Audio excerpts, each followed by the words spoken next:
KSRTC പരിഹസിക്കാൻ കുറച്ച് ആൾക്കാർ, ഇത് രക്ഷപ്പെട്ടു എന്ന് പറയാൻ അംഗീകരിക്കാൻ കഴിയാത്ത കുറച്ച് അല്പന്മാരുണ്ട്. അതിൻ്റെ കാരണമാണ് മാധ്യമങ്ങളോട് പറയുന്നത് എന്താണ്, മണ്ഡലകാലമല്ലേ, ഇഷ്ടം പോലെ പൈസ കിട്ടും. മണ്ഡലകാലത്തിനിടയിൽ 5-6 ദിവസം നടയടച്ചിരുന്നു ശബരിമലയിൽ. അന്നും KSRTCക്ക് 10 കോടിയോളം കളക്ഷൻ ഉണ്ടായിരുന്നു അന്നേ ആ ദിവസങ്ങളിൽ. മണ്ഡലകാലം കഴിഞ്ഞ് ശബരിമല മകരവിളക്കും കഴിഞ്ഞല്ലോ, മെനഞ്ഞാന്ന് 11 കോടിക്ക് മുകളിൽ കളക്ഷൻ ഉണ്ടായിരുന്നു. അതിൻ്റെ അർത്ഥം നിങ്ങളുടെ പ്രവർത്തനം ഫലം കണ്ടു തുടങ്ങിയിരിക്കുന്നു, നിങ്ങളെ ജനങ്ങൾ വിശ്വസിക്കാൻ തുടങ്ങിയിരിക്കുന്നു, ഈ വാഹനങ്ങളെ ജനങ്ങൾ ഡിപ്പെൻഡ് ചെയ്യാൻ തുടങ്ങിയിരിക്കുന്നു. നിങ്ങളുടെ പെരുമാറ്റവും നിങ്ങളുടെ സമീപനവും KSRTC വിജയത്തിലേക്ക് നയിച്ചിരിക്കുന്നു. കൊണ്ടുവന്ന പരിഷ്കാരങ്ങൾ വിജയിപ്പിക്കാൻ നിങ്ങൾക്ക് കഴിഞ്ഞു, അത് വിജയിച്ചിരിക്കുന്നു എന്നാണ് മനസ്സിലാക്കേണ്ടത്. അഭിമാനത്തോടെ നിങ്ങൾ പറയണം, ഞങ്ങൾ നേടി 8.5 കോടി. ഞാൻ അരീഷ് അറിയാം, 8.5 കോടി രൂപയെങ്കിലും ശരാശരി കിട്ടണം എന്ന് ഞാൻ അവരോട്, യൂണിയൻ നേതാക്കളോടൊക്കെ പറയും. അവരെ വേണ്ടി പരിശ്രമിക്കുകയും ചെയ്തു. പക്ഷേ മാനേജ്മെൻറ്റ് അതൊന്നും എത്താൻ കഴിഞ്ഞില്ല. നമുക്ക് അങ്ങോട്ട് എത്താൻ കഴിഞ്ഞില്ല. ഒരു 7.5, 8, മഴ, കാറ്റ് എന്നൊക്കെ പറഞ്ഞ് പോയി. പക്ഷേ ഇപ്പോൾ നമുക്ക് ശരാശരി 9 കോടി രൂപയ്ക്ക് മുകളിലേക്ക് വരാൻ കഴിഞ്ഞു. ഒരു ശരാശരി അത് ഉയർന്നിരിക്കുകയാണ്. 11 കോടി, 12 കോടി, 13 കോടി വരെ കൊണ്ടുപോകാൻ കഴിഞ്ഞത് ജീവനക്കാരുടെ സമീപനം, അതിനോട് ജനങ്ങളുടെ നല്ല പ്രതികരണം, സ്വീകാര്യത, നമ്മുടെ വാഹനങ്ങളുള്ള സ്വീകാര്യത, ഇതെല്ലാം തന്നെയാണ്. അതിൽ നമ്മൾ വിജയിച്ചു.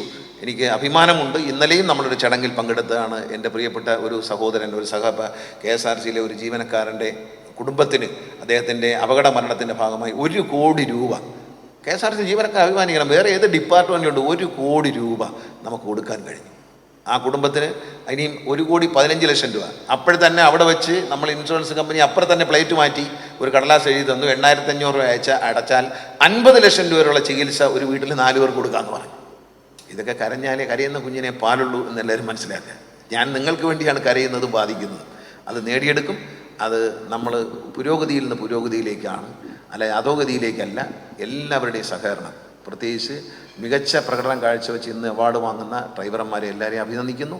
KSRTCയിലെ മുഴുവൻ ജീവനക്കാർക്കും ഘട്ടം ഘട്ടമായി ട്രെയിനിങ് നൽകും. ഈ കമ്പനി GS നമുക്ക് വേണ്ടി 2000 പേർക്കാണ് ട്രെയിനിങ് നൽകുന്നത്. എന്താ ട്രെയിനിങ് കൊടുക്കുന്നത് വെച്ചാൽ അപകടരഹിതമായ ഡ്രൈവിംഗ്, ഫ്യൂവൽ എഫിഷ്യൻ്റ് ആയിട്ടുള്ള ഡ്രൈവിംഗ്.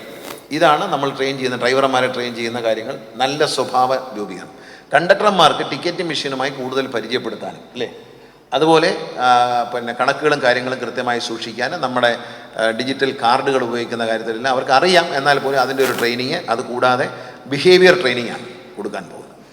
അതും ഈ ഇതിൻ്റെ ഭാഗമായ 1000 പേർക്ക് കൊടുക്കും. അതിൽ നിന്ന് മാസ്റ്റർ ട്രെയിനേഴ്സിനെ വെച്ചുകൊണ്ട് ഈ ട്രെയിനിങ് നമ്മൾ കണ്ടിന്യൂ ചെയ്യും, തുടർച്ചയായിട്ട് തന്നെ മുന്നോട്ട് കൊണ്ടുപോകും. മുഴുവൻ ജീവനക്കാരെയും നമ്മൾ ട്രെയിൻ ചെയ്യും. മിനിസ്റ്റീരിയൽ സ്റ്റാഫിനെയും നമ്മൾ ട്രെയിൻ ചെയ്ത് തുടങ്ങിയിരിക്കുന്നു. ആ മുഴുവൻ മിനിസ്റ്റീരിയൽ സ്റ്റാഫും എടപ്പാളിൽ പോയി. ഞാൻ തിരുവനന്തപുരം ശ്രീധര എഞ്ചിനീയറിംഗ് കോളേജിലും കൊടുക്കാമെന്ന് വിചാരിച്ചു. പക്ഷേ അതിനേക്കാൾ രസം ഒരു സ്ഥലത്തൊരു 3 ദിവസം ചെന്ന് താമസിച്ച് നല്ല ഫുഡൊക്കെ കഴിച്ച് നല്ല സന്തോഷമായിട്ട് താമസിച്ച് ഒരു വീട്ടിൽ നിന്നൊക്കെ വിട്ട്, മറ്റെന്തറിയാ പിള്ളേരെ വൈകിട്ട് ആ ഉച്ചയ്ക്ക് സ്കൂളിൽ വിടണമെന്നൊക്കെ കഴിഞ്ഞാൽ ഓടിക്കളയും ഇടയിൽ കൂടെ. മറ്റേ ഓടാൻ പറ്റില്ല, അവിടെ കുന്നമ്പുറത്താണ്, ഇറങ്ങി പോകാൻ പറ്റില്ല, അവിടെ തന്നെ ഉണ്ടാവും. അപ്പോൾ എല്ലാവരും കൂട്ടുകാരും ഒക്കെ ആയിട്ട് സഹപ്രവർത്തകരുമായിട്ടൊക്കെ സന്തോഷമായിട്ട് അവിടെ ഇരുന്ന്, പിന്നെ പുരുഷന്മാർ പോയിട്ട് കാര്യമില്ല, മറ്റേ ഇത് നടക്കത്തില്ല, പിള്ളേർ അവിടെ അനുവദിക്കത്തില്ല.